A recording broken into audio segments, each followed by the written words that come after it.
আমি একজন মেয়ে হয়ে বলতেছি, ছেলেরা কখনোই পারফেক্ট হয় না, তাদেরকে পারফেক্ট বানিয়ে নিতে হয়। ছেলেরা ঘাটতাড়ামি করবে, ছেলেরা ঝগড়া করবে, ছেলেরা রাগ করবে, এটাই তো স্বাভাবিক। তুমি মেয়ে হয়ে যদি তাদেরকে আগলে রাখতে না পারো, তাহলে তুমি ব্যর্থ নারী। তুমি বুঝলা না আমারে, আমি মন থেকে ভালোবাসতাম তোমারে।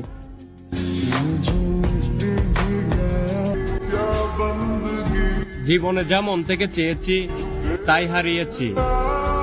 অনেক ভেবে চিন্তে সম্পর্ক করেছি, তবুও ঠকে গিয়েছি। কেউ ভেঙেছে মন, কেউ ভেঙেছে বিশ্বাস, আর এখন এসে মানুষ বলে আমি নাকি বদলে গিয়েছি।